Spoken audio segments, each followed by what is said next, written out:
மேற்பட்ட மக்களுக்குமாக தன் வாழ்வை நிறைவு செய்த, வாழ்நாளெல்லாம் நாட்டுக்காகவும் எளிய மக்களுக்காகவும் சிந்தித்த பேரன்பு தோழர் நல்லக்கண் அவர்கள் தன் சிந்தனையை நிறுத்தி கொண்டார். இந்திய கம்யூனிஸ்ட் கட்சி அவருக்கு தனது 100 ஆண்டு கால பதாகையை தாழ்த்தி செவ்வஞ்சலி செய்கிறது. உலகத்தில் வல்லற்கரிய மகத்தான பாட்டாளி வர்க்க சர்வதேசம் என்கிற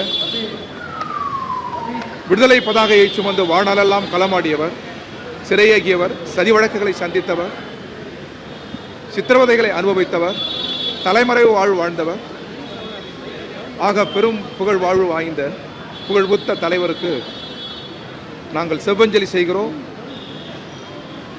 அவர் கண்ட சமதர்ம சமூகத்தை படைக்க தமிழ் மண்ணில் அவர் நேசித்த இந்திய கம்யூனிஸ்ட் கட்சியை கட்டி வளர்க்க அவரது நினைவாக நாங்கள் சபதம் ஏற்கிறோம். இந்திய கம்யூனிஸ்ட் கட்சியின் மூத்த தலைவர்கள் தோழர்கள் முத்தரசன், சுப்புராயன், பழனிசாமி, பெரியசாமி, இன்னும் பல்வேறு மூத்த தலைவர்கள், டாக்டர்கள், நாடாளுமன்ற சட்டமன்ற உறுப்பினர்கள் என அனைவரும், தொண்டர்கள், தோழர்கள் என மாவட்ட செயலாளர்கள் அனைவரும் கூடி நின்று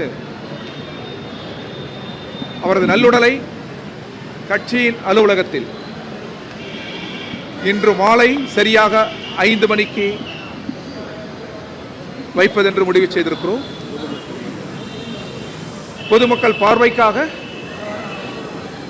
மறுநாள் பிற்பகல் 3 மணி வரை அது கட்சியின் தலைமை அலுவலகம் பாலநிலத்தில் வைக்கப்படும். பின்னர் பொதுமக்களின் மரியாதைக்கு பின்னர்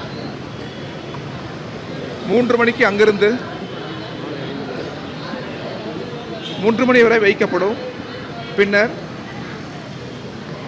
3லிருந்து 5 மணிக்குள் தமிழகம் முழுவதும் இருந்து வந்திருக்கிற கட்சி தோழர்களின் அணிவகுப்போடு, இந்திய கம்யூனிஸ்ட் கட்சியின் செந்தொண்டர்களின் அணிவகுப்போடு அவரது நல்லுடல் புகழுடல் ராஜீவ்காந்தி தலைமை மருத்துவமனையிடம்